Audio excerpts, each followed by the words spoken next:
digamos, residentes. entre residentes, pero el resto de las operaciones no están prohibidas, sino que requieren conformidad del Banco Central. Entonces, cuando la norma dice requiere conformidad del Banco Central, básicamente lo que quiere decir es no se puede hacer, porque cuando uno pide conformidad del Banco Central, cuando el banco de seguimiento de una operación te dice, mira, tengo que pedir autorización al central, te está diciendo subliminarmente no podés realizar esa operación. Entonces, este abanico de estas 4 operaciones que estábamos comentando con Diego son las que eventualmente no se pueden hacer y que siempre, digamos, desde el inicio del sistema no se pudieron hacer o se pudieron hacer con ciertas limitaciones, como comentaba Diego, los $10.000 y los $200 actualmente y con la restricción más importante en el último tiempo.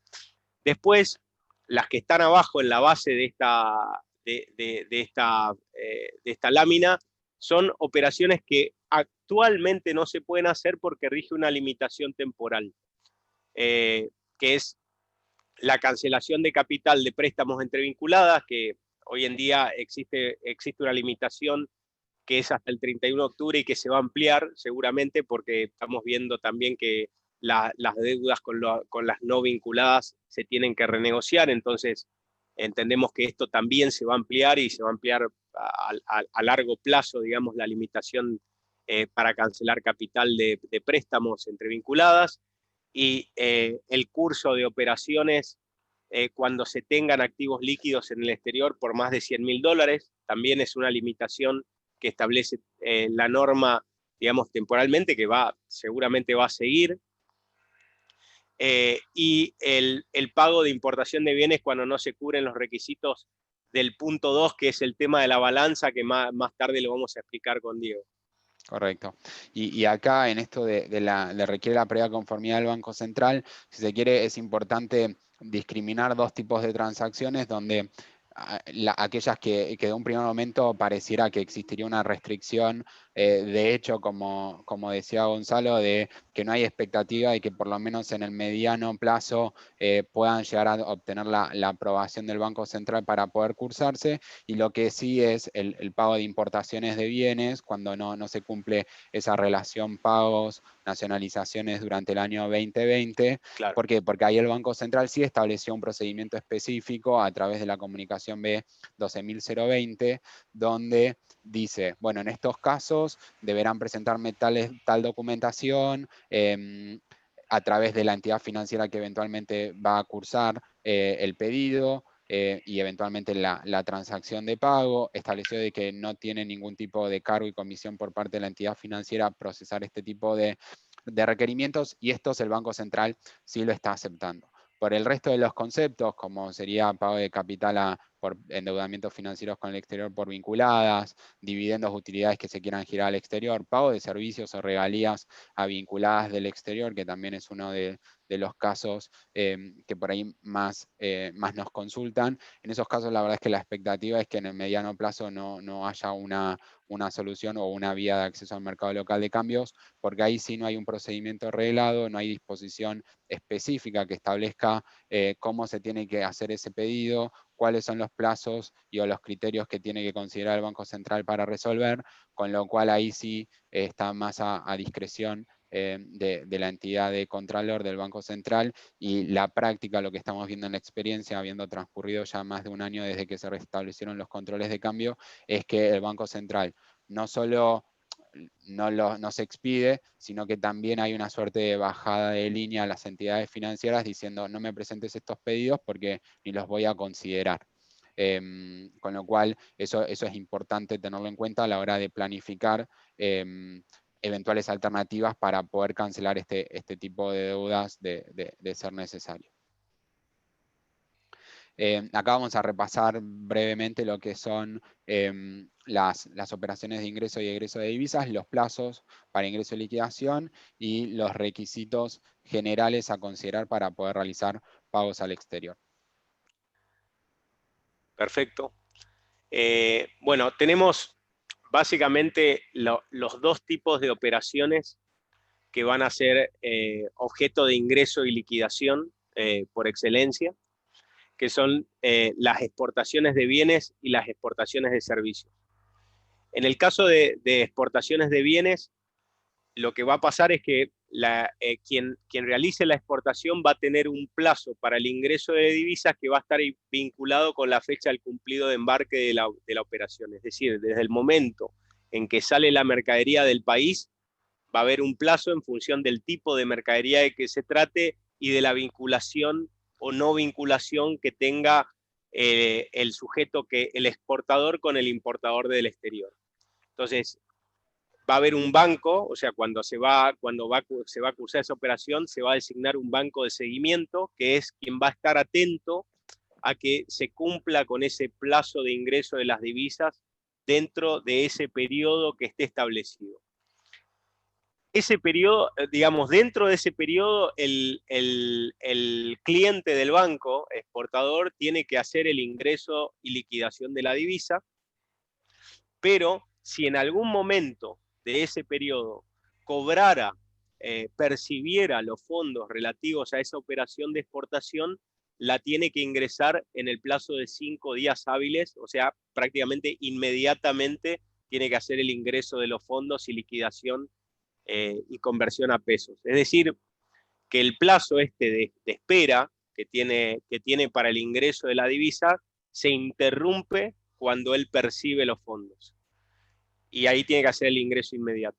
Correcto. Ahí un ejemplo práctico es, tengamos en cuenta que de las dos alternativas del plazo máximo establecido por la normativa, según fecha de embarque, según posición arancelaria de la mercadería exportada y según que exista o no vinculación, a ese plazo máximo hay que considerar que si se tienen 5 días hábiles. Y el plazo máximo de ingreso y liquidación es el que resulte menor de ambos. Es decir, claro. Si yo tenía un plazo de 180 días y cobré al día 179, no es que tengo 5 días hábiles más desde el cobro, sino que automáticamente al día siguiente se cumple el plazo de 180 días, tengo que ingresar y liquidar.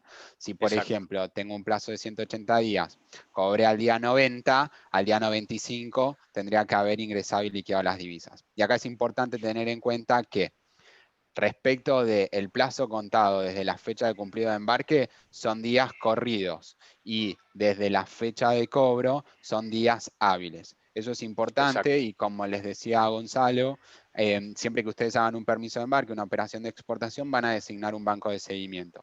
Ese banco de seguimiento es el que eventualmente les va a dar el cumplido cambiario, es decir, que va a declarar frente al Banco Central que ustedes cumplieron con la obligación de ingreso y liquidación de divisas, o va a reportar la declaración como incumplida al Banco Central. Esto se sigue a través de un sistema de seguimiento de cobros de exportaciones que se llama SECOEXPO y que por ahí sí sería buena práctica para por lo menos las empresas exportadoras, es de pedir periódicamente la bajada de sistema de SECOEXPO al banco con el que operen para poder ir haciendo un seguimiento. Ahí van a encontrar que están listados los permisos de embarque que oficializaron y que designaron a esa entidad bancaria como entidad de seguimiento y la fecha límite máxima en la cual tendrían que haber ingresado y liquidado las divisas. Otro punto de información importante es saber que la bajada de SECOEXPO no es del sistema total financiero, sino que es de cada entidad bancaria y financiera individualmente considerada, con lo cual, si ustedes operan habitualmente con más de un banco, con 2, 3 bancos, y designan según el tipo de transacción que cursen o según el permiso de embarque alguna entidad financiera distinta, deberían hacer este control de la bajada de sistema de SECOEXPO por cada una de las entidades financieras con la que eventualmente operen y designen como de seguimiento. Una cosa ahí importante me parece que es el hecho de que cuando una entidad, cuando uno pide la liquidación de fondos, digamos, a la entidad para hacer la conversión a pesos, si bien ellos hacen el control de SECOEXPO, obviamente que se cumpla dentro del plazo el ingreso de liquidación, también piden un extracto de la cuenta, del estado de la cuenta, al momento en que se cursa la operación, porque ellos lo que verifican ahí es si se cumplió, si se hizo la liquidación dentro de los 5 días hábiles. Digamos, hay que tener en cuenta esto para decir, bueno, mira, cumplo con SECOEXPO, pero también tengo que cumplir con ese plazo de 5 días y ese plazo de 5 días también tiene un control. Con el tema de las exportaciones de servicios, la situación es diferente porque como yo no tengo, como en el caso de exportación de bienes, un banco de seguimiento que esté revisando la operación desde el inicio, desde el momento en que yo presto el servicio. Entonces, a partir de eso, solamente tengo la obligación de liquidar la divisa en el momento en que yo percibí el cobro del servicio prestado al exterior. Esto es una diferencia importante porque no rige, digamos, no tengo un plazo para ingresar. Yo puedo ingresar, sí tengo un plazo para ingresar, pero desde el momento de la percepción, no desde la prestación del servicio. Con lo cual, puedo prestar el servicio y en la medida en que yo no lo cobre, no tengo obligación de ingreso y liquidación. Correcto. Y acá algo que hablábamos y es importante tener en cuenta a la hora de operar es que el concepto cambiario de exportación de servicios es distinto del concepto impositivo. Muchas veces las empresas asimilan y dicen, bueno, si yo hice el análisis de si la transacción está grabada o no por derechos a la exportación de servicios, que es básicamente prestación de servicios en Argentina con utilización económica en el exterior, si yo no cumplo alguna de esas condiciones, no estoy hablando de una exportación de servicios y por ende no habría obligación de ingreso y liquidación de divisas.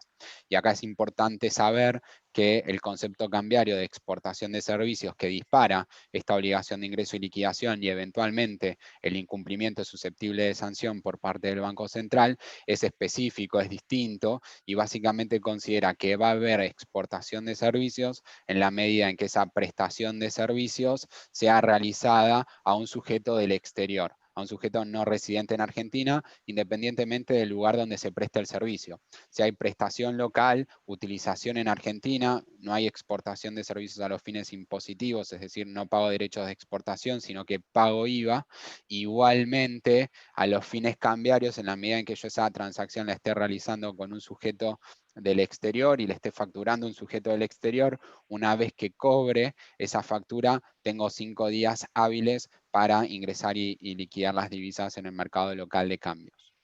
Y acá Sí, después vamos a hacer por ahí hincapié más adelante, pero la normativa cambiaria habla de ingreso y liquidación, es decir, venta de esas divisas en el mercado contrapesos, en el mercado local de cambios. ¿Por qué? Porque hemos visto que hay quizás pretensiones de utilizar medios alternativos como puede ser cobros de bonos en especie, aun cuando después esos bonos se terminen vendiendo, ¿no?, en el mercado local bursátil.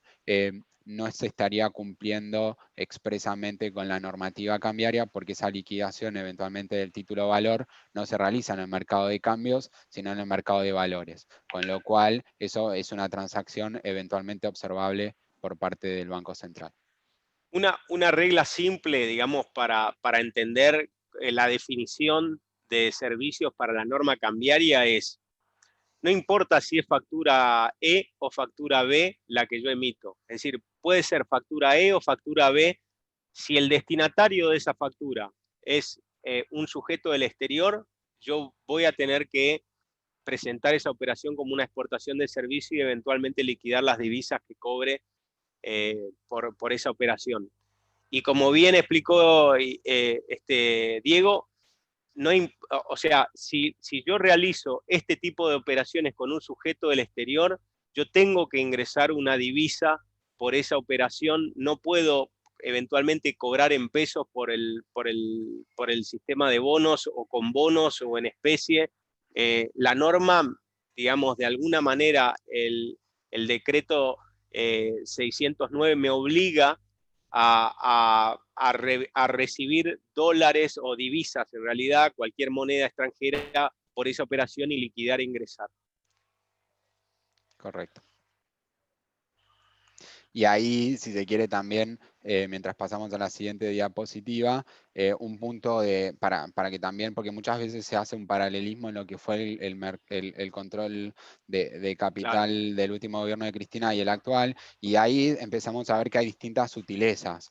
Por ejemplo, ya hoy la definición de exportación de servicios ya está directamente en el texto ordenado incluida, y ya expresamente no hay discusión de que yo no me puedo guiar por el concepto impositivo de exportación de servicios, sino que habla de servicios prestados a un residente, a un no residente. Antes el cepo anterior hablaba de cobro en divisas, y eso permitía, por lo que vamos a hablar más adelante con Gonzalo, de la naturaleza penal cambiaria que tiene la ley penal cambiaria, por la naturaleza penal que tiene, que en caso de duda, si no está expresamente tipificada la conducta, se tendría que fallar a favor del imputado. Hoy ya la norma habla de los cobros, y como decía Gonzalo, el decreto dice que las exportaciones deberán ser cobradas en divisas y deberán ingresarse y liquidarse en el mercado local de cambios dentro de los términos y condiciones que establezca el Banco Central. Lo que sí se puede decir es que en la medida en que no haya cobro, no se dispararía la obligación de ingreso y liquidación, Claro, pero una vez que se reciba, por como está establecido el decreto 609 y haciendo una interpretación literal de la norma, debería cobrarse en divisas, y ese cobro en divisas debería liquidarse en el mercado local de cambios. Después así podemos es. hacer un siguiente nivel de análisis, pero esa sería la regla y lo que sería 100% compliance con la letra de la norma y lo que es expectativa del Banco Central. Ahora Bien, vamos a ver lo que son operaciones de egreso, tanto por pagos de bienes como de servicios. bueno, un poco, o sea, las operaciones de egreso, lo que vimos recién eran operaciones de ingreso, ahora las operaciones de egreso eh, hay cierto tipo de operaciones que se pueden cursar a través del mercado de cambios. Básicamente se va a dar acceso al MULC para el pago de importaciones de bienes de deuda exigible según los términos de la norma. No se pueden hacer, o sea, requieren autorización del central para hacer precancelaciones de bienes o pago de anticipos con vinculadas, o algunos tipos de pagos de anticipos. Las precancelaciones, o sea, la deuda tiene que estar, para que pueda pagarse, tiene que ser a término, es decir, las obligaciones pactadas en el contrato tienen que estar cumplidas, no se puede hacer, como dijimos, precancelación. Esto no quiere decir que no se pueda pagar anticipadamente. Se puede pagar anticipadamente, pero tiene que estar establecido en el contrato. Es decir, yo no puedo pagar una deuda que todavía no venció. Pero si la operación me dice que yo puedo, eventualmente la obligación tengo que anticiparla, por ejemplo, para la construcción de una máquina de bien de capital o para la entrega de bienes en el exterior, puedo hacer anticipos en la medida en que la compañía con la que yo tenga esa contratación no sea una vinculada, tiene que ser un tercero. Correcto. Ahí es Entonces, importante que cuando se definan los términos comerciales con el proveedor del exterior y cuando se elaboren los documentos, sobre todo la factura, tengan en cuenta de incluir leyendas donde se pueda definir expresamente y de forma precisa cuál sería la fecha en la cual el pago deviene exigible. Porque por ahí reciben una factura donde no dice de ningún término de pago, y la verdad claro, es que la entidad financiera, cuando la presentan, les va a decir: yo no puedo verificar que se trata de una deuda exigible. Y ahí empieza con, bueno, deberías pedirle a tu proveedor del exterior que anule la factura, que te mande una nueva, y empiezan los problemas, los idas y vueltas con el banco. Siempre es importante que tengan en cuenta que a la hora de definir los documentos que deberían recibir como consecuencia de una transacción con un sujeto del exterior, que tenga expresamente establecido, no necesita tener una fecha precisa, pero sí, por ejemplo, 30 un días hito. luego del embarque, 30 días Sí, luego de emitida la factura, de forma tal de que sí se pueda establecer con precisión cuándo es la fecha de vencimiento de esa obligación. claro, claramente. Y la norma establece, digamos, distintos hitos desde el momento en el cual un anticipo deja de ser anticipo para transformarse en un pago a la vista. Y esto es muy importante desde el punto de vista cambiario, porque no es lo mismo un anticipo que un pago a la vista. Como dijimos antes, el pago a la vista se puede hacer entre vinculadas, pero el anticipo no. Entonces, yo eventualmente le puedo pagar a una vinculada un pago a la vista, que todavía no haya sido oficializado. Y el momento que marca la norma penal, la norma cambiaria para determinar cuándo un anticipo deja de ser anticipo es la salida de embarque del puerto de origen de esa mercadería. Es decir, desde el momento en que yo tengo los documentos de embarque, el bill of lading, esa mercadería ya se puede pagar como un pago a la vista para la norma cambiaria y eventualmente yo puedo hacer la solicitud de ingreso, digamos, de esa operación para cursar el pago. Correcto. Con esa Acá, documentación. así como en Expo de bienes, teníamos el sistema de seguimiento de cobros de exportaciones, el SECOEXPO. En lo que es importaciones de bienes, tenemos el SEPAIMPO, que es el sistema de seguimiento de pago de importaciones de bienes. Como les mencionaba Gonzalo, pagos anticipados, es decir, pagos donde ni siquiera tengo el documento de embarque de la mercadería en origen, perdón, no se pueden cursar o requieren la previa conformidad del Banco Central. Entre vinculadas, entre terceros independientes, sí se pueden cursar.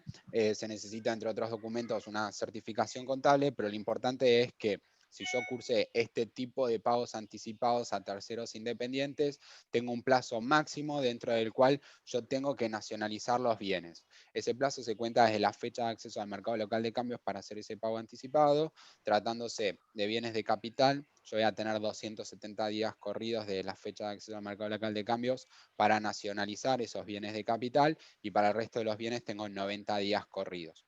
Esto es importante, ¿por qué? Porque si yo no nacionalizo la mercadería dentro de ese plazo, soy pasible de una sanción por parte del Banco Central. Hay alternativas. Si yo sé que, por ejemplo, no voy a poder cumplir con ese embarque, puedo o pedir una prórroga, o si directamente el proveedor cancela la operación, la forma que yo tendría de salvar este incumplimiento sería renacionalizando, repatriando esas divisas que yo giré en su momento al exterior para cursar este pago anticipado. Debería devolverlas al país y liquidarlas contra pesos en el mercado local de cambios. Respecto de pagos de servicios, insisto, se tiene que seguir el concepto cambiario de servicios, como les mencionábamos con Gonzalo. Básicamente, si hay un sujeto, si es una transacción entre sujetos domiciliados en distintos países, ya es servicios, Expo o Impo de servicios para el Banco Central. Acá, como les mencionábamos, desde que se restablecieron los controles de cambio, para pagos a vinculadas de servicios y regalías. Las regalías se consideran un servicio, lo mismo, por ejemplo, si tuvieran el alquiler de un equipo o de un bien que hubieran importado temporariamente, también se considera un servicio, con lo cual, si es con una parte vinculada al exterior, van a necesitar la previa conformidad del Banco Central. Y si se trata de operaciones con terceros, no se podrían cursar en la medida en que tengan una factura con una fecha precisa de pago, en la medida en que, si corresponde, estuviera declarado en el reglamento de activos y pasivos externos. Acá vamos a desarrollar una alternativa que el mercado considera viable, que hay algún precedente de lo que fue el cepo anterior, que es si es posible compensar deudas y créditos que yo pueda llegar a tener por servicios, no por expo de bienes. Las expo de bienes, como tienen ese plazo perentorio máximo en el cual yo sí o sí debería ingresar y liquidar las divisas, eso sí no serían créditos compensables, pero bueno, existiría alguna alternativa de compensar con algún riesgo menor o mayor, dependiendo quién lo mire, pero existiría eventualmente la compensación entre deudas y créditos por servicios, Gonzalo. Sí, sí, exactamente. Ahí tenemos la posibilidad eventualmente de hacer compensación de deudas y créditos, es decir, cuando yo tengo con una parte del exterior, vinculada o no, un crédito y a la vez soy deudor de una obligación con ella, puedo eventualmente pensar en una compensación. La verdad que nosotros, cuando hacemos la compensación, tenemos que ser bastante cuidadosos porque tengamos en cuenta de que lo que nosotros compensemos van a ser divisas que no van a entrar al sistema y que eventualmente eran de liquidación obligatoria si yo las percibía. Entonces, digamos, nosotros recomendamos que la compensación provenga desde la entidad de afuera, es decir, que sea la entidad del exterior la que te mande una carta diciendo, bueno, mira, como somos deudores y acreedores, vamos a hacer esa compensación de la que estamos hablando. Que no sea la entidad local la que promueva o que firme una compensación o que haga un acto positivo para eventualmente dejar de pagar esa deuda. Esto permitiría extinguir la obligación, se daría de baja de la 6401, y además, como yo no habré percibido el cobro de la obligación, eventualmente no habrá nacido la obligación de liquidación e ingreso. Digamos, entonces, de alguna manera eso significa una protección contra un eventual reclamo del Banco Central en materia de obligación de liquidación e ingreso de divisas. También puede pasar que la entidad que sea deudora mía no sea la misma que sea acreedora, es decir, que yo le esté prestando un servicio a una entidad y que a su vez esté recibiendo un servicio de otra.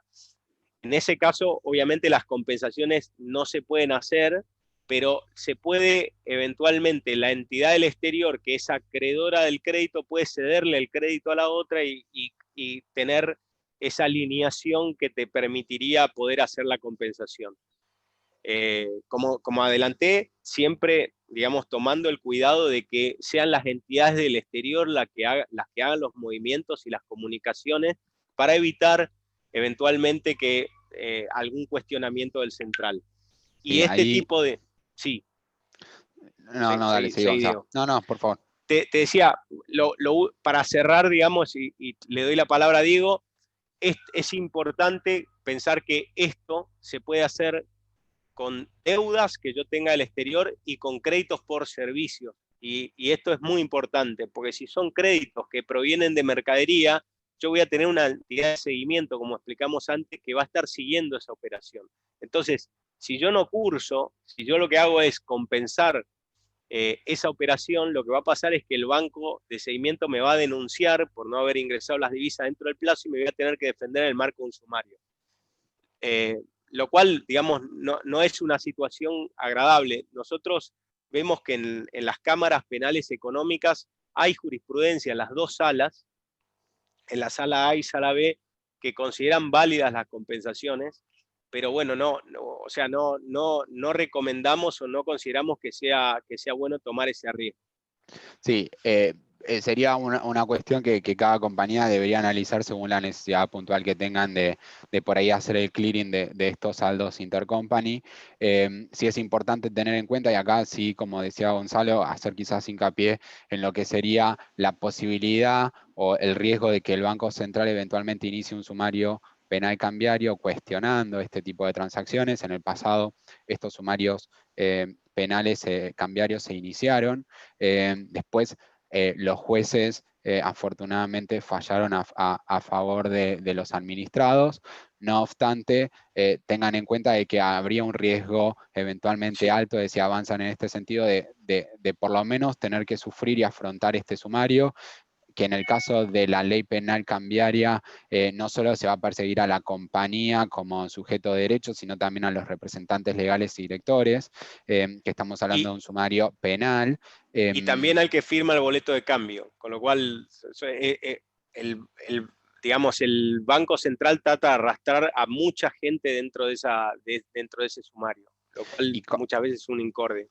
Y como vemos, hoy en día ya hay fiscalizaciones de parte del Banco Central, vamos a ver más adelante que hay fiscalizaciones de parte del Banco Central tendiendo a indagar si existe este tipo de operaciones en el mercado, porque obviamente, si bien la letra de la norma habla de que deben ingresarse y liquidarse dentro de los 5 días hábiles del cobro, la expectativa, como anticipábamos, es que efectivamente se cobren y una vez cobradas se liquiden, no que se utilicen como un crédito para netear posiciones con el exterior, sobre todo y fundamentalmente aquellas que por ahí requieren la previa conformidad del Banco Central o respecto a las cuales la entidad local que realiza la compensación o la sufre, en el caso de que venga no impuesta unilateralmente del exterior, que es quizás lo más recomendable.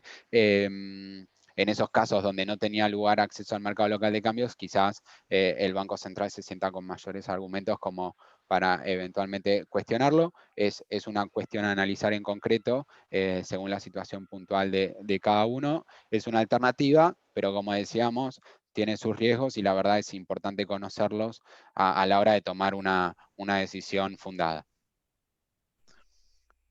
Acá tenemos una suerte de síntesis con lo que es el estado de situación.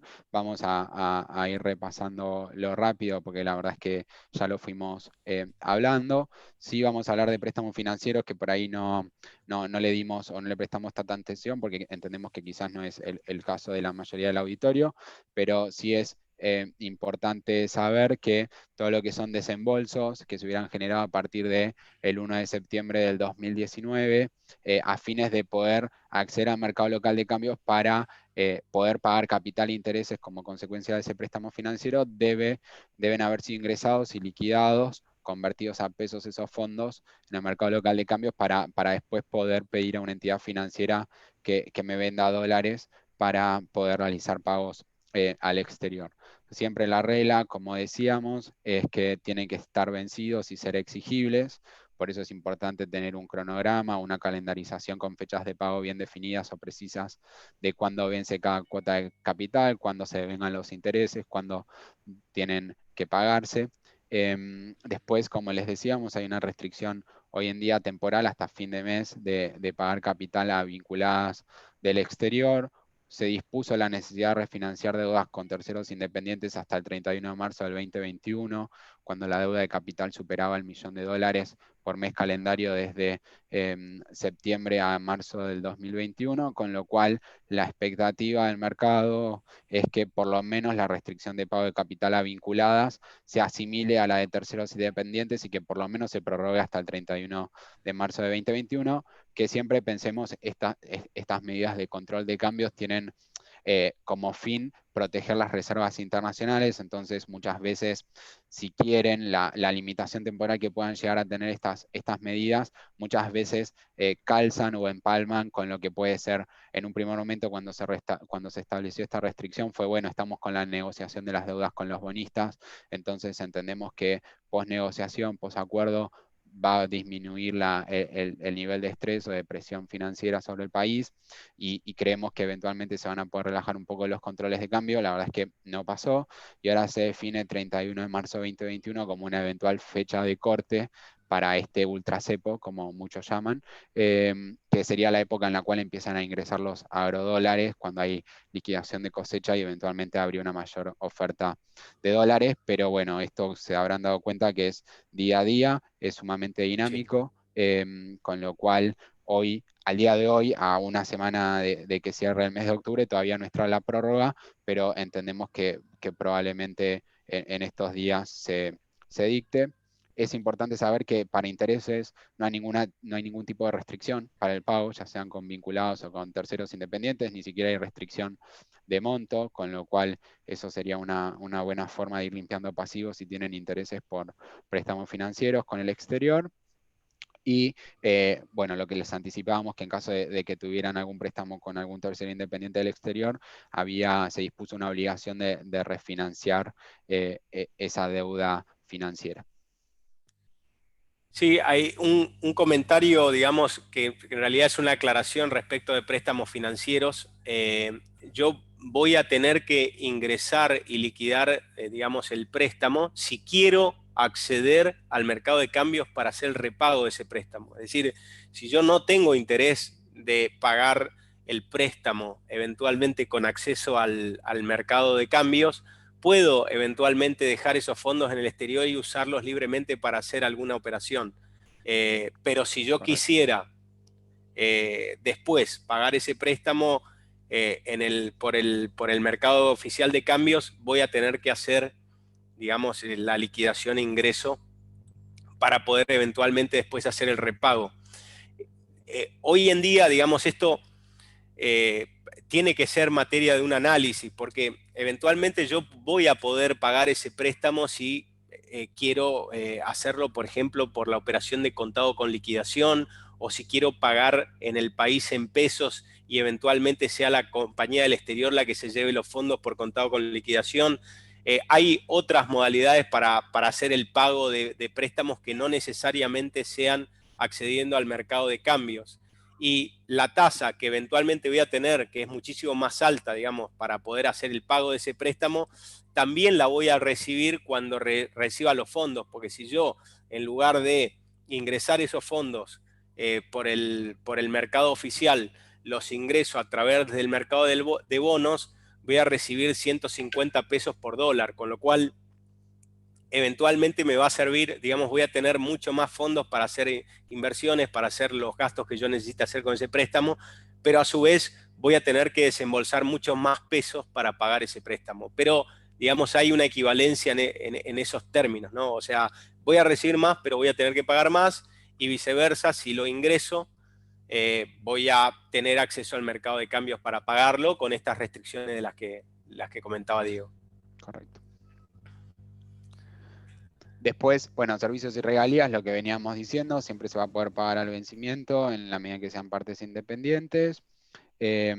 Importación de bienes, acá le vamos a dar un poquito más de detalle en la diapositiva que sigue, pero básicamente con la comunicación 7030 de mayo y en pleno momento álgido de renegociación de los bonos, se estableció una restricción para lo que es pago de importaciones de bienes, y la regla sería de que se necesita la previa conformidad del Banco Central, salvo que podamos encuadrar la operación de importación dentro de alguno de los supuestos de excepción.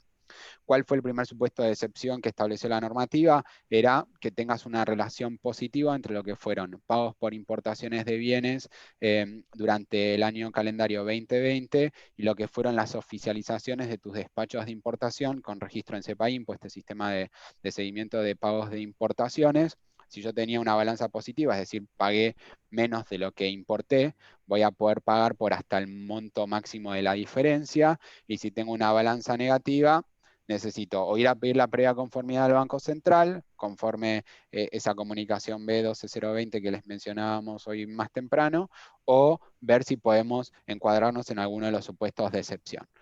Básicamente los supuestos más exceptuados son insumos médicos o insumos agroindustriales, también todo lo que es productos para la lucha con el COVID, o que seas una entidad pública del Estado, pero hay dos grandes excepciones que generalmente son por las cuales hoy el sector privado que no opere con este tipo de productos exceptuados y que se consideran esenciales para el país, que son embarques posteriores que al 1 de julio del 2020, o que habiendo sido embarcados antes de esa fecha hayan arribado al país luego del 1 de julio del 2020, se van a poder pagar.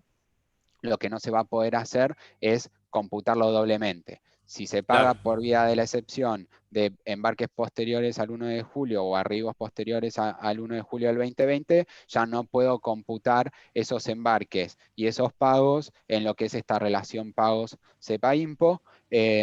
Y la siguiente excepción es un límite máximo de hasta $1.000.000 desde el 1 de septiembre a la fecha del 2019, ¿no? A la fecha en la que eventualmente se acceda al mercado de cambios, y para todo concepto de impuesto de bienes con todo proveedor del exterior. Esto fue una suerte de válvula de escape, pero bueno, hay muchas empresas que por ahí vieron la situación en la cual habían nacionalizado mercadería en el 2019, por algún tema puntual, recién empezaron a pagar esos despachos nacionalizados en el 2019, en el 2020, y tienen una situación de desfasaje donde hoy en día se encuentran que pueden seguir pagando por ahí las compras nuevas, pero les quedó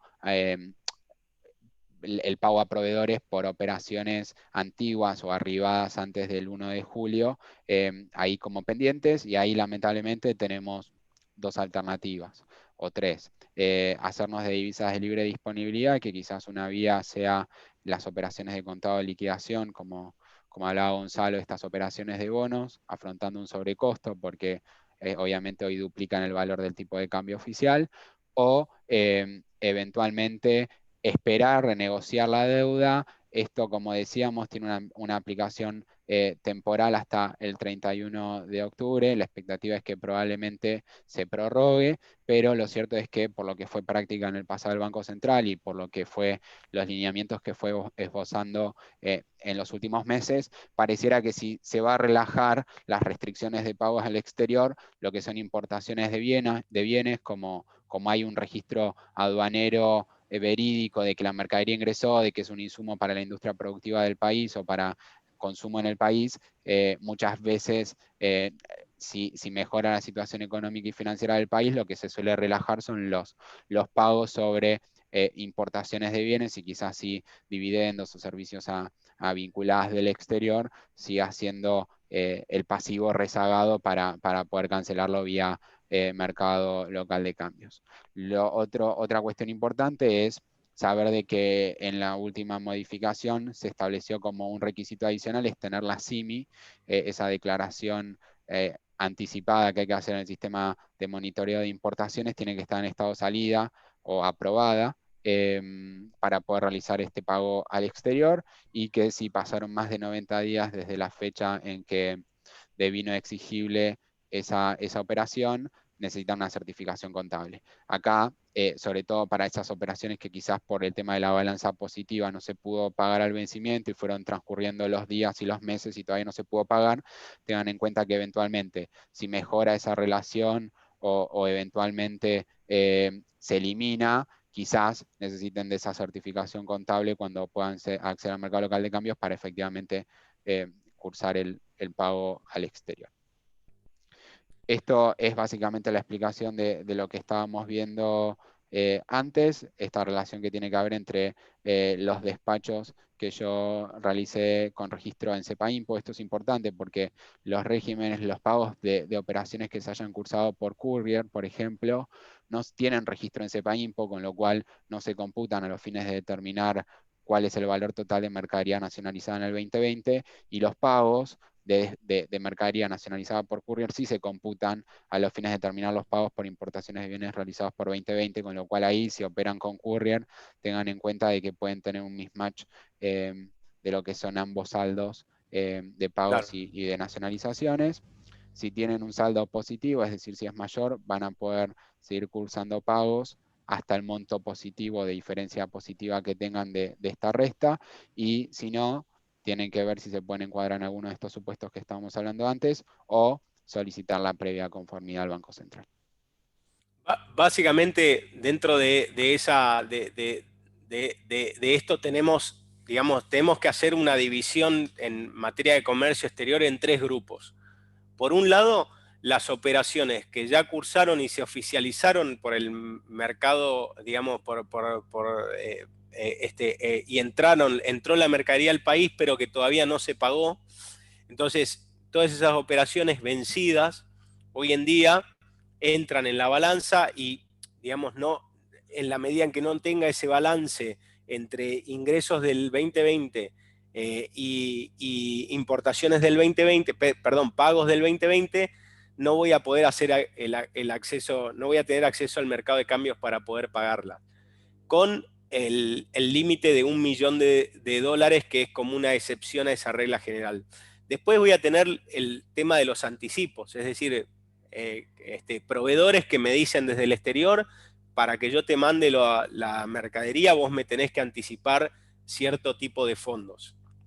Entonces voy a tener esa situación con cierto tipo de proveedores. Y en el medio voy a tener las operaciones que son posteriores al 1 de julio, en las cuales yo voy a tener acceso al mercado de cambios para hacer el pago de esas operaciones. Entonces, de alguna manera yo tengo que elegir qué voy a hacer con todo eso, ¿no?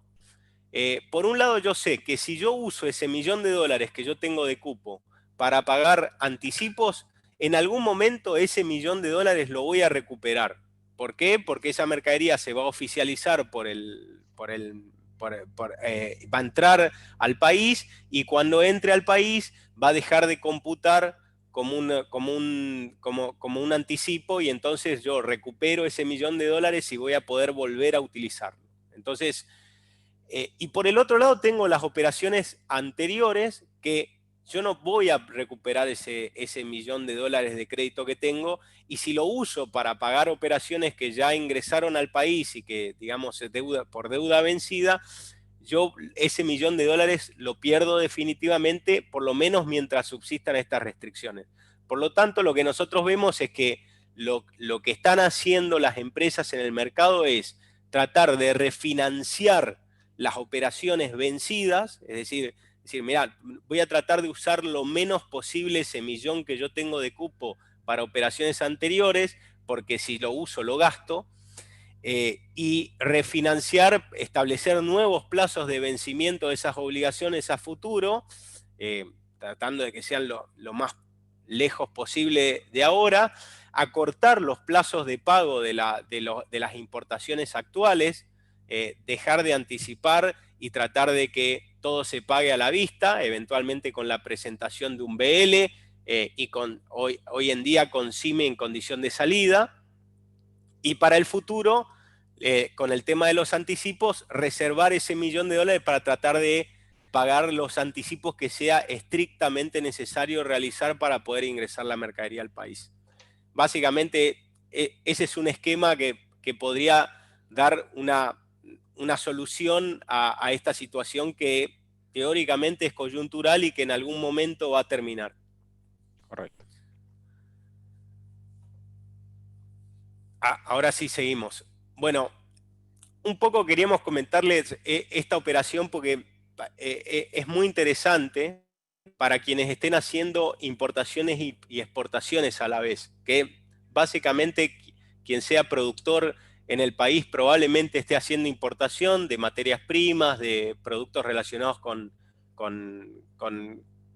la producción que esté realizando, y a la vez esté haciendo exportaciones, es decir, esté vendiendo lo que produce.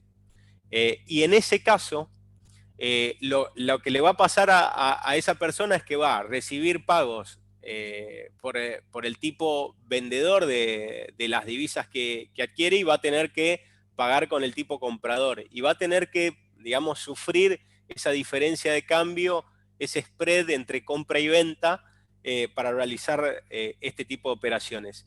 Y lo interesante de este régimen es que permite machear ambas operaciones y permite que eventualmente, cuando sean operaciones simultáneas, uno pueda en el mismo día machear operaciones de IMPO y EXPO, y que no se conviertan esos fondos a pesos, sino que directamente lo que entre en materia de importaciones sea aplicado al pago de ciertas exportaciones que estén pendientes, digamos, de realizarse en el mismo banco. Entonces, lo que hay que hacer es hacer una coordinación para poder machear esas operaciones, porque tiene que ser todo en el mismo momento. Y esto lo que permite es tener una neutralidad financiera en esa operación, ¿no? Sí, ahí importante, como marcaba Gonzalo, pero por ahí es bueno resaltarlo, no es que se exceptúa la obligación de ingreso, sino que simplemente se exceptúa la obligación de liquidación. Es decir, si yo, por ejemplo, cobré en una cuenta del exterior una exportación de un bien o un servicio, tengo que traer las divisas a una cuenta local. Lo que puede evitar es la necesidad de pasarlos a pesos, a tipo de cambio comprador, para después volver a comprar esos dólares a tipo de cambio vendedor, con el spread, la diferencia entre puntas compradoras y vendedoras que todos sabemos que existen. Y entonces, mientras estén calzadas y simultáneamente se ejecute la operación de ingreso con la de pago, la de egreso al exterior por algún concepto, que la compañía esté en condiciones de cursar a través del mercado local de cambios. Es, por ejemplo, si yo traigo las divisas por una expo de bienes y quiero pagar dividendos al exterior y no tengo la previa conformidad del Banco Central, lamentablemente voy a tener que liquidarlas, porque yo no estoy teniendo la autorización, a medida en que no la tenga, para poder realizar esa operación de egreso de divisas. Lo mismo si, por ejemplo, quiero pagar bienes al exterior, pero es deuda comercial por importaciones de bienes vieja, la que me requiere tener esa balanza entre pagos y nacionalizaciones positivas. Si yo no cumplo con ese requisito y no encuadro en alguna de las excepciones, y por ende no estoy en condiciones de poder acceder al mercado local de cambios para realizar ese pago, lamentablemente no me sirve esta alternativa. Tengo que hacer ese análisis de imputar esas divisas que ingresan al país y que no quiero liquidar para no tener ese perjuicio financiero a una transacción que yo puedo efectivamente cursar a través del mercado local de cambios. Bueno, acá comentamos un poco la comunicación 7001, que básicamente es la que restringe la realización de operaciones de contado con liquidación para sujetos que simultáneamente estén ingresando, o sea, que estén usando el MULC, digamos, el mercado único y libre de cambios. Básicamente la norma tiene dos restricciones. Uno es para aquellos que tengan pendientes de cancelación las financiaciones otorgadas por la comunicación 6.937, que son los créditos MIPYME, es decir, que si uno tiene un crédito MIPYME pendiente de cancelación total, no va a poder eventualmente acceder al mercado de cambio para... ¿Cómo? No pueden, si tenés una línea de Sí, financiamiento con tasa subsidiada, lo que no vas a poder hacer es estas operaciones bursátiles exacto, para perdón, hacerte de dólares exacto. contra pesos. Acá Y, después, con Gonzalo lo vamos a marcar bien, es importante tener en cuenta la literalidad de la norma y lo que se está restringiendo es el acceso al mercado local de cambios o si tenés deudas financieras a tasa subsidiada para poder hacer las operaciones bursátiles en las cuales el fin último es liquidar esos títulos valores contra divisas, ya sea en el mercado local, lo que se conoce como dólar MEP, o en el exterior, lo que se conoce con contado con liquidez. Dale, Gonzalo, perdón que te claro, interrumpí. no, está perfecto. Y después, digamos, marca una serie de pautas temporales en las cuales uno va a poder realizar, no va a poder eventualmente realizar estas operaciones bursátiles en diferentes plazos de acuerdo a si contemporáneamente está accediendo al mercado de cambios. La norma lo que dice es que cuando uno va a acceder al mercado de cambios, lo que va a hacer es firmar una declaración jurada donde dice que en los últimos 90 días no hizo operaciones con títulos valores con liquidación en moneda extranjera o transferencias de estos al exterior, y a su vez se va a asumir en ese momento un compromiso de no hacer este tipo de operaciones por 90 días más. O sea, va a haber una ventana, un gap de 180 días en las cuales si una persona pretende acceder al mercado único y libre de cambios, no debería a su vez estar haciendo operaciones de contado con liquidación o dólar MEP en esa ventana temporal. Acá lo que vemos es cuáles son las dos operaciones, digamos, que tienen, por las cuales se realiza el contado con liquidación. La primera es el contado con liqui directo, que es básicamente la compra de un bono con cotización dual, pero en pesos, en el país, para su venta en moneda extranjera, que puede ser en el país, y en ese caso es el dólar MEP, es lo que se conoce como dólar MEP, o la transferencia del título al exterior y la venta en el exterior. El contado con liqui inverso es la operación contraria, que es la compra de un bono en moneda extranjera en el exterior, su transferencia al país o la compra de un título en moneda extranjera acá para su posterior venta en pesos en el país. ¿Qué me permite, digamos, a ver, cuál es la que está restringida por la 7001? La primera, es decir, en la cual yo voy a hacer la liquidación de ese título en moneda extranjera o su transferencia al exterior. En ese caso yo voy a tener restringida la posibilidad de hacerlo si estoy accediendo a su vez concomitantemente al MULC. El contado con liqui inverso, que es la operación por la cual yo estoy vendiendo, digamos, dólares a través de este sistema, no está restringida y se puede hacer aun cuando yo esté haciendo operaciones, esté ingresando, pidiendo solicitud de acceso al MULC. Entonces, esto es muy importante entenderlo porque básicamente no es que todas las operaciones de contado con liqui están restringidas. Después, o sea, sino las que demandan dólares del sistema, ¿no? Una cosa muy importante acá es que esta operación, que si bien está explicada en sus supuestos básicos, se puede hacer de distintas maneras. O sea, esta no es la única manera de hacerlo.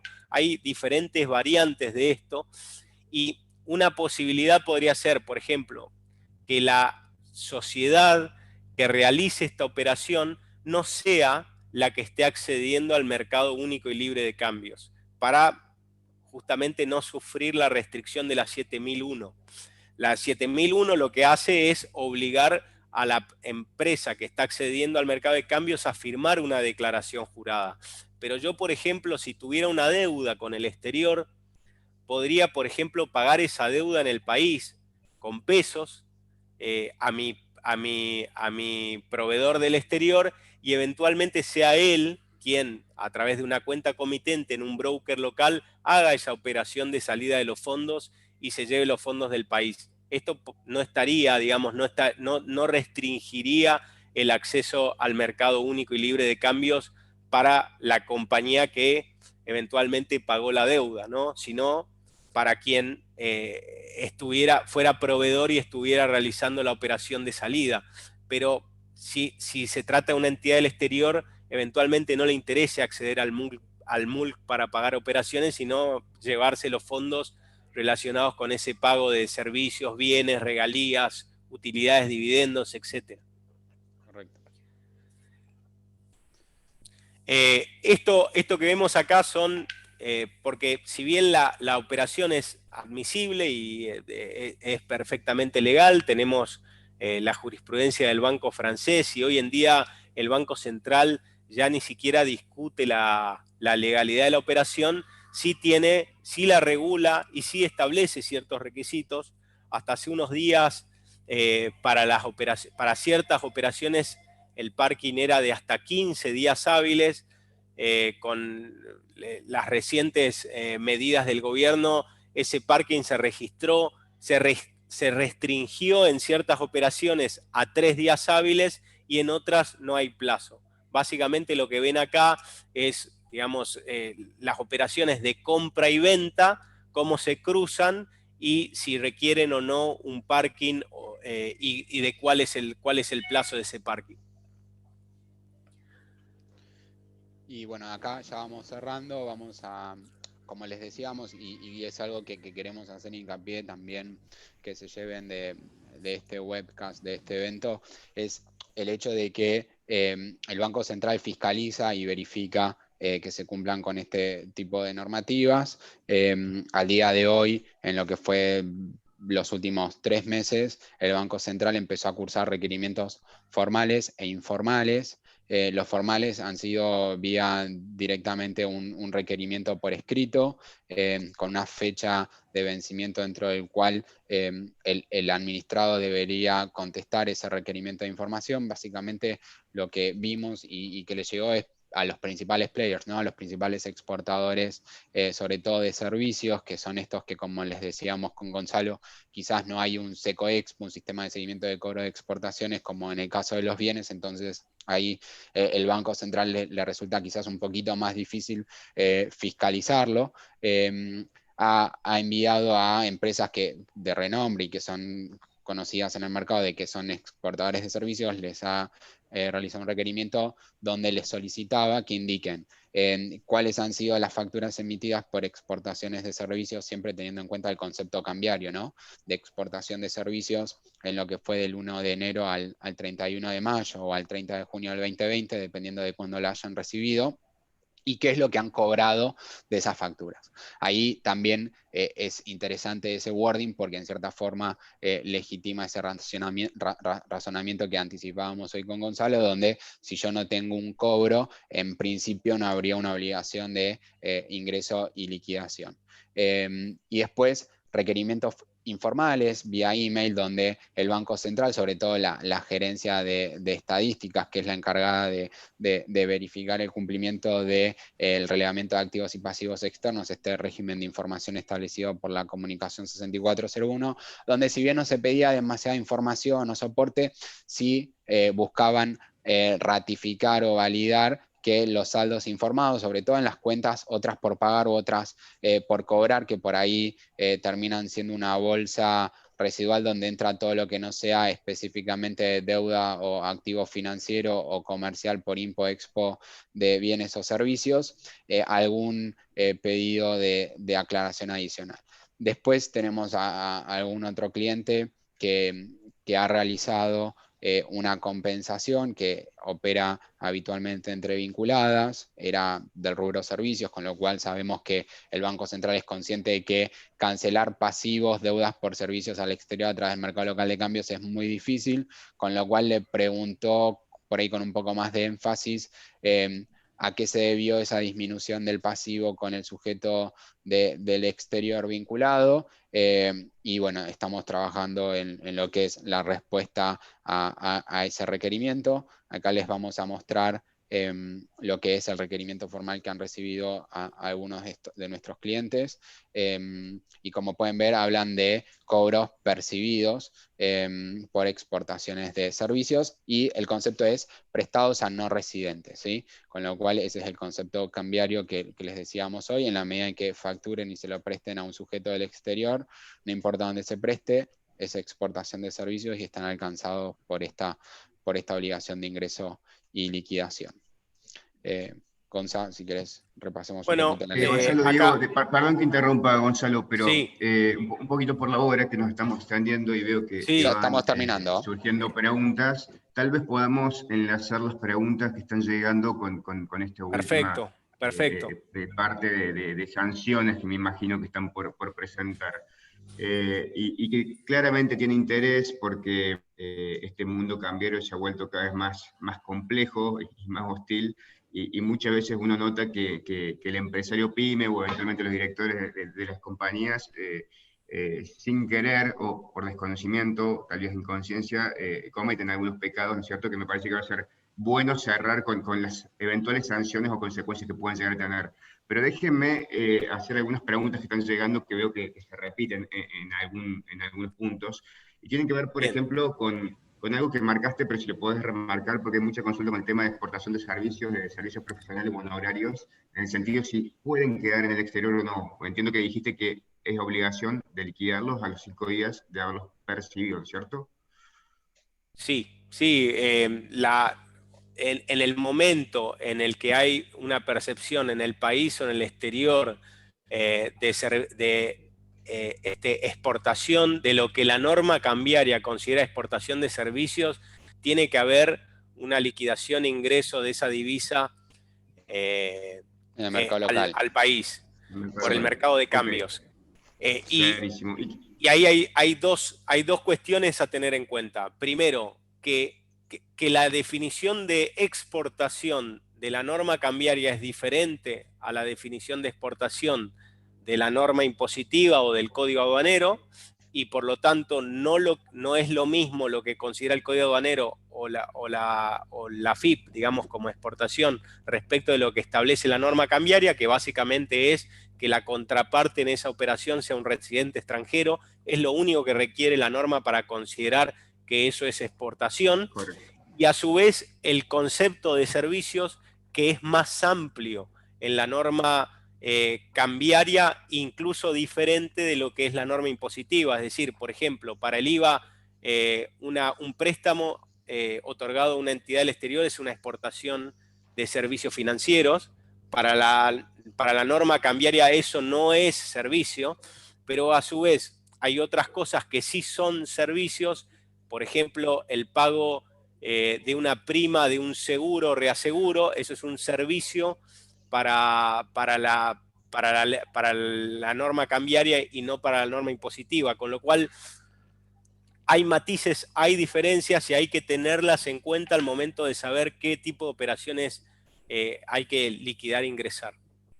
En esa línea hay una repregunta que se hacen, que es si la norma del central es superior a la ley de IVA y al código aduanero. No es ni superior ni inferior, es diferente, el concepto es diferente. Es decir, no estamos hablando de que haya algún rango legal diferente de la norma, sino que como se interpreta que una operación, es el Banco Central determinando qué tipo de operaciones van a tener obligación de liquidación e ingreso.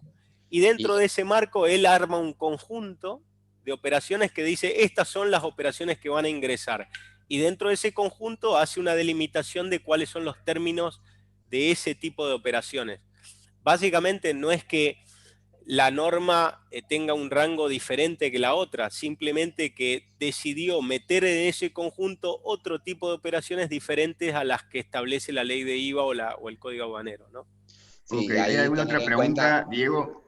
Ahí tener en cuenta de que no es que el Banco Central se está metiendo y regulando temas impositivos y está diciendo, olvídate de la definición impositiva, vos vas a pagar derechos de exportación en todos estos casos. El Banco Central está simplemente regulando los efectos cambiarios de lo que el central y a los fines de la normativa cambiaria se entiende es exportación de servicios. Y ahí también empieza a jugar lo que es el principio de ley específica sobre eventualmente una ley general como puede ser eventualmente el Código Civil.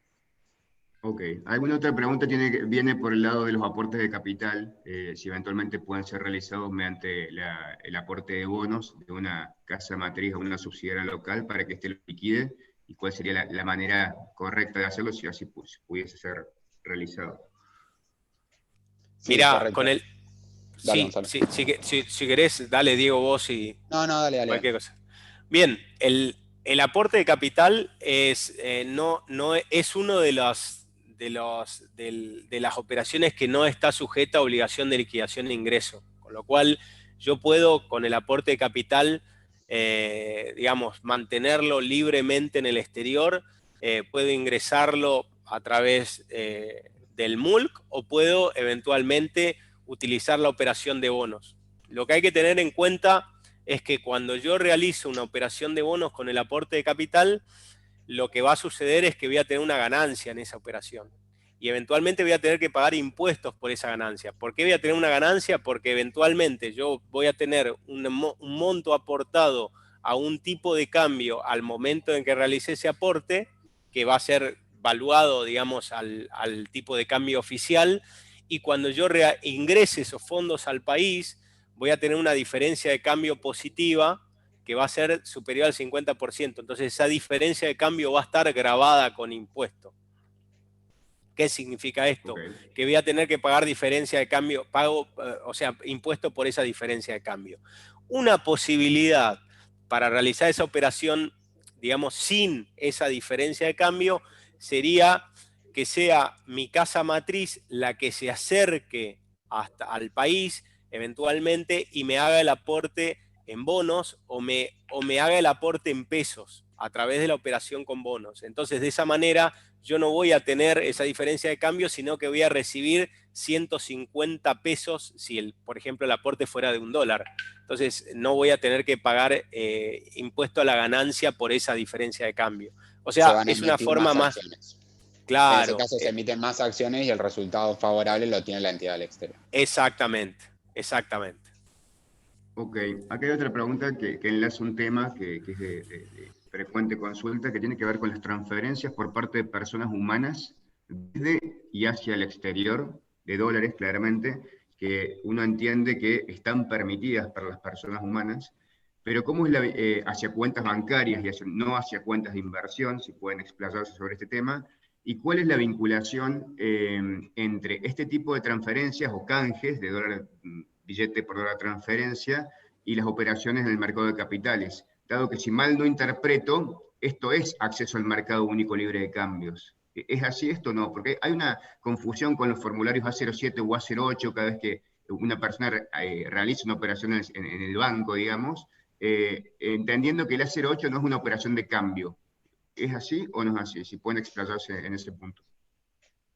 Ok, ahí, a ver, lo que sí tenemos es una operación de egreso de divisas, con lo cual aplica la restricción de si realiza alguna operación bursátil de dólar MEP o contado con liqui, no voy a poder hacer el egreso de esos fondos por el plazo establecido en la normativa cambiaria, estos 90 días desde la última operación de contado con liqui o de dólar MEP, y respetando el plazo de 90 días de no realizar este tipo de operaciones. Hay una excepción especialmente prevista en la normativa cambiaria para los individuos, las personas humanas, que dicen en la medida en que vos ya tengas los dólares en tu cuenta bancaria, vas a poder girarlos al exterior a una cuenta que tiene que ser de tu propia titularidad, sin ninguna restricción. Ahí cuando hablamos de sin ninguna restricción, es decir, sin necesidad de la conformidad previa del Banco Central. Con la última norma que salió, que redujo la necesidad de informar anticipadamente con un plazo de 48 horas hábiles a la entidad financiera todas las transacciones de egresos al exterior que se quieran cursar por encima de los $50.000, hoy necesitamos cumplir, incluso las personas humanas que quieran girar más de $50.000 por día, calendario hábil al exterior, necesitan cumplir con esa conformidad previa. Acá quizás, si se quiere el tema de boleto de cambio o no, es importante saber de que la normativa cambiaria regula el egreso, ya sea de divisas que ya se tengan atesoradas, como de la necesidad de convertir pesos a divisas. Cuando yo digo que requiero la previa conformidad al Banco Central para acceder al mercado local de cambios, la requiero ya sea que quiero usar dólares que yo ya tenga en mi cuenta bancaria y los haya adquirido previo al CEP o por un dólar MEP, como para liquidar pesos contra dólares para hacerme de las divisas y poder pagar al exterior. Ahí conceptualmente, y un poco respondiendo a tu pregunta, Iván, esto no es una operación de cambio, sino que es una operación de canje.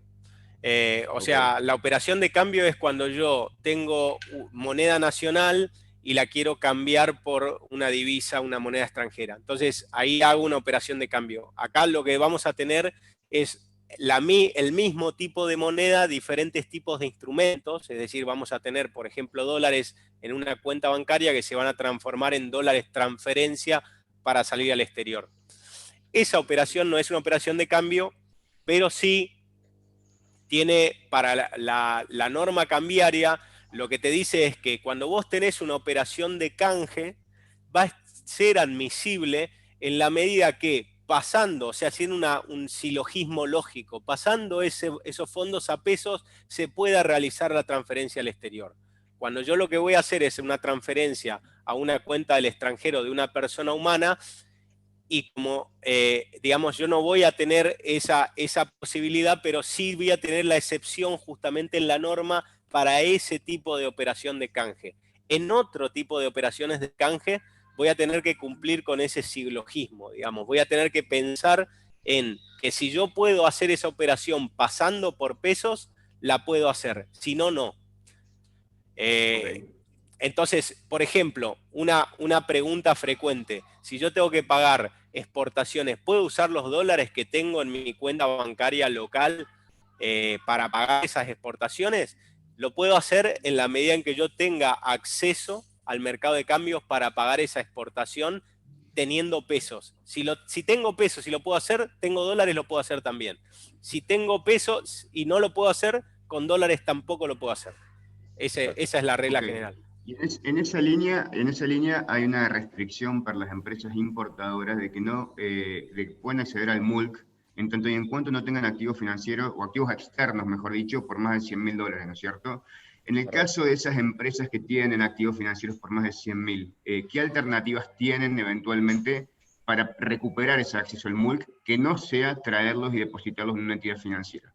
¿Alguna distribución de dividendos? ¿Alguna afectación en garantía? Bueno, eso es algo que hemos visto nosotros cuando salieron las restricciones en mayo. Y bueno, recibimos muchísimas consultas con Diego respecto de qué hacer con esos fondos que tengo en el exterior. A ver, la primera respuesta a eso es sacátelos de encima, pagá lo que tengas que pagar, tenés que distribuir dividendos, si tenés que pagar, tenés que hacer una, eventualmente, reducción de capital, hacela y pagá como resultado de la reducción. Si tenés servicios que pagar, podés pagar los servicios. Si tuvieras eventualmente alguna empresa proveedora de servicios con ciertas limitaciones para no tener problemas desde el punto de vista impositivo, también podés hacer prepagar algunos servicios que vos tengas pensado recibir durante el año, para quedarte con ese gap de menos de $100.000 en la cuenta. Otra cosa importante es que la norma lo que dice es que yo lo que tengo que tener, lo que me va a restringir el acceso al mercado de cambios es tener activos líquidos. Es decir, si yo esos activos no los tengo líquidos, sino que están ilíquidos, no voy a tener la restricción. Pero hay mucho ojo, porque hay un último párrafo del punto 1 de la 7030 que te dice: si vos lo que haces es transformar esos activos en ilíquidos, por ejemplo, prestándoselos a alguien, cuando los recibas en el exterior, vas a haber asumido la obligación de liquidar e ingresar. Por lo tanto, si por ejemplo yo digo, bueno, ¿qué hago? Hago un plazo fijo con el banco. ¿Sí? Tengo esos $100.000, hago un plazo fijo en el banco. En el momento que el banco me deposite el call deposit en mi cuenta del exterior, como ese préstamo se hizo con posterioridad al 28 de mayo, que es la fecha, digamos, en que salieron estas normas, yo, si accedí al MULG en el medio, habré asumido el compromiso de liquidar e ingresar esos fondos al país.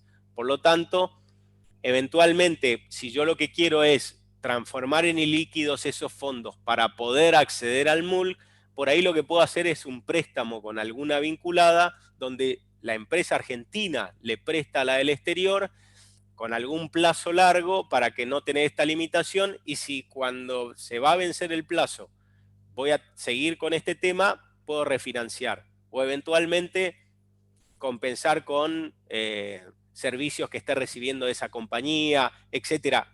Digamos, hay alternativas para decir, bueno, esos fondos podrían utilizarse en el futuro, pero o sea, no tienen que estar líquidos en la cuenta al momento en que voy a realizar la operación de cambio.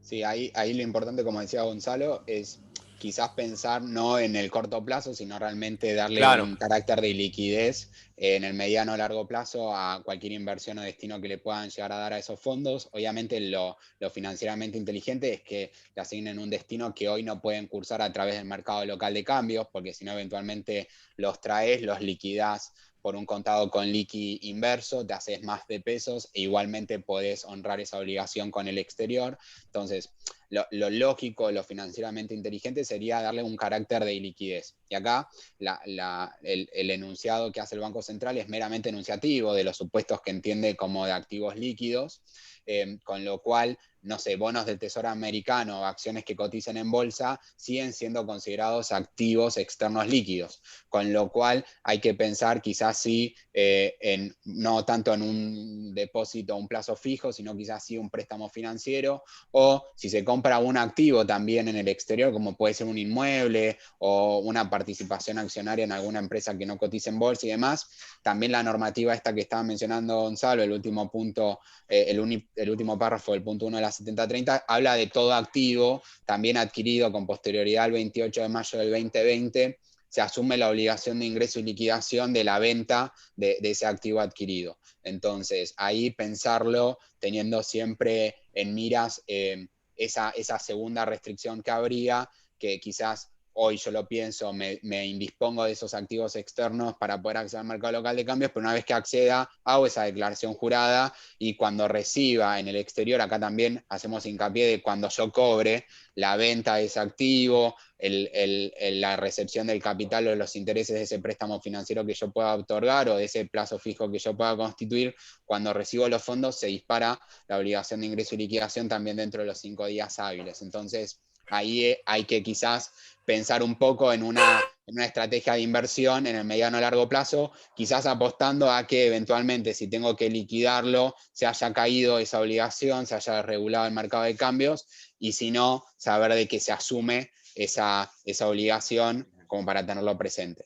Pago de dividendos, la verdad, es quizás hoy la vía o la mejor alternativa que uno pueda llegar a considerar, que le da un destino final a esos fondos y que no van a estar alcanzados por la obligación de ingreso y liquidación de divisas.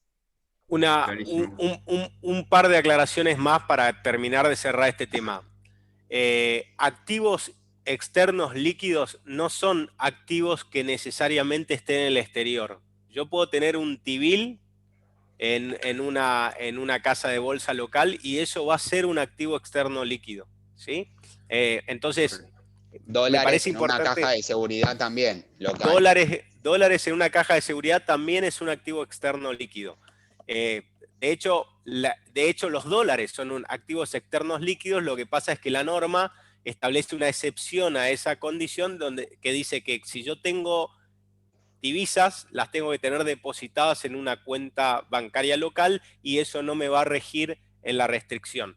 Si yo, por ejemplo, tengo un T-bill, que lo que debería tener es no tenerlo líquido. Eventualmente puedo tenerlo caucionado. Si yo tengo una caución de un T-bill localmente, ese T-bill no me va a impedir el acceso al mercado de cambios, pero si yo lo tengo sin caucionar, y eventualmente son más de $100.000, eso sí me va a generar una restricción. Entonces, y ahí una segunda cosa que me parece importante remarcar es el tema de la devolución de los fondos, es decir, que cuando a mí me devuelven, yo tengo esa obligación de liquidación de ingreso, va a ser en la medida en que el cobro sea en el exterior.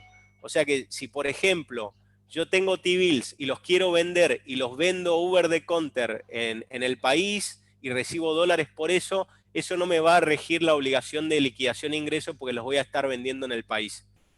¿Sí? Ok, clarísimo, Gonzalo. La siguiente pregunta tiene que ver con el mercado, si se quiere, de capitales y su vinculación con la moratoria. Acá hay alguna introducción que dice que uno entiende que aquellas empresas que adhieran a la moratoria, eventualmente, y tengan accionistas que detenten más del 30% del capital, esos accionistas no podrían operar contado con liquidación. ¿Eso es así? ¿Alguna aclaración al respecto adicional? Bueno, una aclaración por mi parte. El ingreso a la moratoria me va a restringir, digamos, me va a establecer esos plazos de caducidad en la medida en que yo ingreso a un plan de pagos. Es decir, si yo hago el ingreso a la moratoria, pero pago cash, o sea, al contado, no voy a ingresar al plan de pagos y entonces no me van a restringir, no me van a regir los requisitos de caducidad de la moratoria y por lo tanto no voy a tener esas limitaciones que establece la moratoria. Eso por un lado, tanto para el accionista o para la empresa en sí misma. Y respecto de las restricciones, en la medida en que yo decida hacerlo en plan de pagos, van a regir tanto para el accionista como para la empresa, y la restricción es de venta en moneda extranjera o transferencia al exterior de los títulos, con lo cual tanto dólar MEP como dólar contado con liqui están abarcados. Ok. Bueno, siguen entrando preguntas, pero se está extendiendo el tiempo y ustedes tienen alguna placa o alguna diapositiva más para cerrar. Para darles introducción al cierre, claramente, déjenme hacerles este comentario, claramente vemos la complejidad y la cantidad de normas, la complejidad de normas y la profundidad con lo que esto tiene que ser analizado, y cada vez más pasa a ser más indispensable contar con un asesor experto en materias de cambiaria, ¿no es cierto?, en materias de Banco Central, como puede ser Diego de Deloitte o Gonzalo de KPMG, para sumar al equipo de tributaristas y de asesores laborales, abogados laborables eventualmente. Para cerrar, Diego y Gonzalo, cualquier empresa o director que omita alguno de estos de estas normas o eventualmente las malinterprete, ¿a qué sanciones eventualmente quedaría expuesta la empresa y la persona humana que esa empresa, por la cual esa empresa sea representada. Sí, ahí no sé si están viendo, volví a compartir la presentación. Básicamente dos cosas importantes, después le cedo también la palabra a Gonzalo. Tener en cuenta de que hay una ley penal en blanco, ¿no? En el cual la normativa penal cambiaria reprime cualquier incumplimiento a las normas emitidas por el Banco Central o incluso al decreto de necesidad de urgencia, el 609 del 2019, que estableció y restableció estos controles de cambio, con lo cual es importante tener en cuenta de que el tipo de cambio en principio, el tipo penal en principio es amplio o por lo menos se empalma con cualquier incumplimiento de la normativa cambiaria, y respecto a las sanciones van tanto desde multas que pueden llegar a ser hasta 10 veces el valor de la operación en infracción, es decir, del cobro, por ejemplo, que hayan recibido y no lo hayan ingresado y liquidado dentro de los 5 días hábiles, pero también puede haber hasta penas privativas de la libertad. Obviamente, en el caso de las personas jurídicas, esto aplica a los representantes legales, a los directores, al presidente, con lo cual es importante tenerlo en cuenta. Eventualmente también se puede suspender la posibilidad de operar cambios o del registro de importadores y exportadores de la aduana, con lo cual las sanciones pueden ser muy severas y no necesariamente se agotan en lo que es una multa pecuniaria, con lo cual es importante, ¿no es cierto?, tenerlo en cuenta. Bien, acá, digamos, tengamos en cuenta que en la práctica lo que sucede es que las penalidades, o sea, o el reclamo de parte del inicio de los sumarios por parte del Banco Central se inician muchísimo tiempo después de realizar las operaciones. Con lo cual, lo que sucede ahí es que cada nuevo incumplimiento interrumpe el plazo del anterior. El plazo de prescripción es de 6 años, pero cada nuevo incumplimiento interrumpe el plazo del anterior, con lo cual lo que sucede, digamos, en nuestra experiencia es que cuando se inicia un sumario uno recibe una sábana de incumplimientos que están concatenadas unas con otras, y entonces termina generándose eso, ¿no? Que eventualmente la última operación quizás es reciente, pero la primera es de hace 12, 13 años. Por eso es importante que eventualmente, como comentaba Diego, hacer controles con los bancos para ver que no surjan incumplimientos, que no haya operaciones que hayan quedado por ahí. Los incumplimientos son por centavos, ¿sí? Es decir, yo hice una operación, ingresé las divisas, pero resulta que hay una diferencia de centavos entre, entre la operación original, entre la exportación y lo recibido por el mercado de cambios. Y esa operación eventualmente puede generar un problema desde el punto de vista, digamos, sancionatorio. Y créanme, el Banco Central inicia los sumarios por centavos, con lo cual es muy importante, digamos, hacer esos controles y eventualmente estar atentos a ese tipo de operaciones, porque a pesar de que pase mucho tiempo, esas operaciones pueden traer dolores de cabeza. Y segundo, guardar la documentación, hacer el resguardo de esa documentación, por lo menos mientras subsista el régimen, porque muchas veces, digamos, pasaron muchos años, las empresas tiran la documentación y cuando uno tiene que defenderse del sumario, se encuentra con que no hay muchos elementos para poder realizar una defensa propia. Entonces, hay que hacer ese resguardo, hay que hacer ese control con los bancos y eventualmente no fiarse en el caso de que la operación sea muy vieja, ¿no? Ok. Correcto. Bueno, creo que estamos. Creo que estamos, Diego, Gonzalo, agradecerles por el tiempo, a la Bolsa agradecerle por haberme permitido moderar este espacio de preguntas y por poder convocar a dos claros referentes en materia normativa cambiaria, como son Diego Bello, nuevamente por Deloitte, y Gonzalo Bres por KPMG. No es habitual contar con una charla, una exposición y eventualmente poder evacuar preguntas de la mano de dos estudios tan relevantes como son Deloitte y KPMG, a su vez sponsors de la Bolsa de Comercio. Con lo cual, Josefina, no sé si estás ahí, querés darle un cierre institucional, pero me parece que si no los vamos despidiendo y agradecemos a casi las 100 personas que estuvieron conectadas a lo largo de esta hora y media. Gracias, Iván. Gracias, Gonzalo. Gracias, Iván. Agradecerles también y comentarle al público que si los disertantes lo permiten, podemos estar haciendo el envío de la presentación.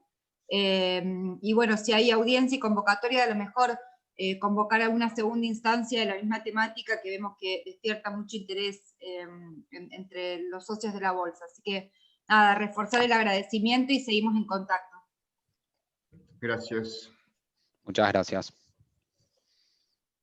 Gracias por la invitación. Hasta luego.